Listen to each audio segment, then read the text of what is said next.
अब खबरें आपको विस्तार से बताते हैं। सबसे पहले बड़ी खबर दिल्ली से। दिल्ली में बीजेपी की बड़ी बैठक चल रही है। जेपी नड्डा के आवास पर यह मीटिंग, जिसमें अमित शाह और राजनाथ सिंह भी मौजूद हैं। बीएल संतोष भी जेपी नड्डा के घर पहुंचे हुए हैं। बैठक में शपथ ग्रहण की तैयारियों पर चर्चा की जा रही है।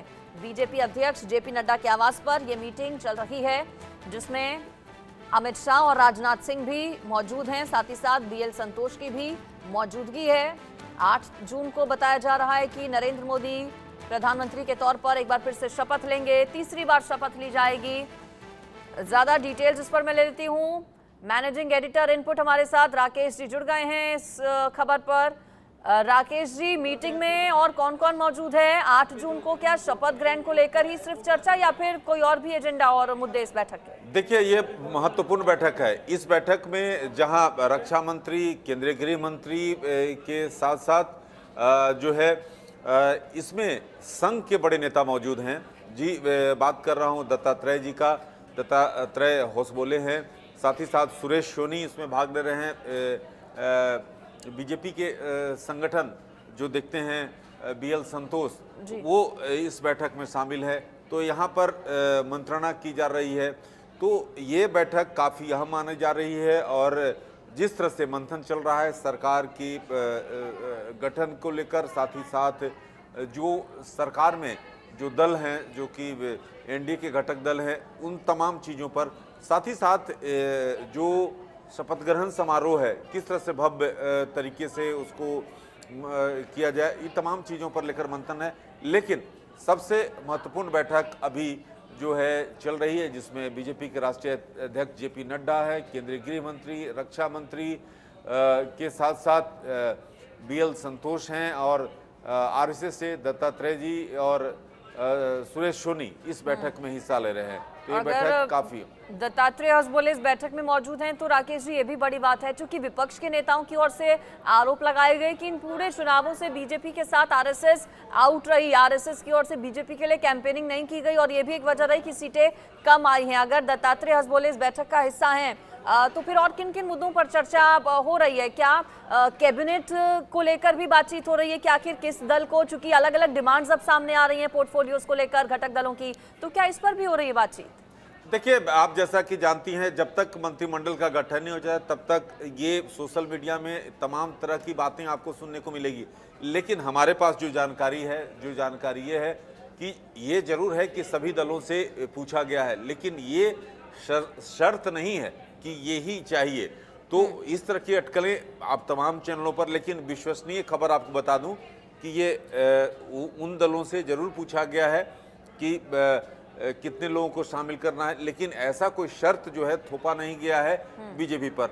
लेकिन ये बैठक काफ़ी महत्वपूर्ण है, और मंत्रियों का कैसे होगा बंटवारा, तमाम चीज़ों को लेकर रणनीति जो है इस पर बैठक चल रही है। जैसा कि आप जानती हैं कि बीजेपी के राष्ट्रीय अध्यक्ष जेपी नड्डा, केंद्रीय रक्षा मंत्री राजनाथ सिंह, केंद्रीय गृह मंत्री अमित शाह को जिम्मा दिया गया है सभी घटकों दलों से बातचीत करने के लिए। और इस बैठक में तमाम चीज़ों को लेकर कि आखिरकार किस घटक को शामिल करना है, क्या चीज़ें हैं, क्योंकि इसमें आरएसएस के 2 बड़े नेता इसमें शामिल है इस बैठक के, तो इसके मायने बढ़ जाता है। जी बिल्कुल। तो देखिए, राकेश जी बड़ी जानकारी दे रहे हैं, और इनसाइड स्टोरी राकेश जी आपको पता होती है, आप बताते हैं, और एग्जैक्ट जानकारी भी। और राकेश जी बता रहे हैं कि भाई ऐसा कुछ भी नहीं है, क्योंकि राकेश जी कई चर्चाएं इस तरह की चल रही हैं कि नीतीश कुमार की ओर से रेल मंत्रालय की मांग की गई है। साथ ही साथ चंद्रबाबू नायडू ने यह कहा है कि लोकसभा अध्यक्ष जो हो वो हमारी पार्टी से हो। तो राकेश जी बता रहे हैं कि ऐसा कुछ नहीं है, मांग किसी की ओर से कुछ नहीं की गई है। नीतीश कुमार की ओर से कल मीटिंग जो हुई थी राकेश जी, क्या उसमें ये कहा गया कि बिना किसी शर्त के हम आपके साथ हैं? देखिए, कल जो बैठक हुई थी, मैंने आपको खबर ब्रेक किया था जिसमें बताया था कि नीतीश कुमार ने एनडीए के साथ जो बैठक थी उसमें साफ तौर पे कहा कि जल्द से जल्द सरकार की गठन कीजिए, ये उनका सुझाव था। तो ये तमाम चीज़ें साफ दिखाती हैं कि ऐसा कुछ नहीं है। ललन सिंह से जो बातचीत हुई तो उन्होंने साफ तौर पे कहा कि ये जो है आप लोग अटकलें लगा रहे हैं। तो तमाम चीज़ें हैं, और अंदर खाने से, क्योंकि जेडीयू के टॉप सोर्सेज से मेरी लगातार बातचीत हो रही है, उसमें ये जरूर है कि उनसे पूछा गया है कि कितने लोगों को शामिल किया जाए, तमाम चीज़ें हैं। लेकिन बीजेपी पर ऐसा कोई शर्त रखा गया है, ऐसा नहीं है।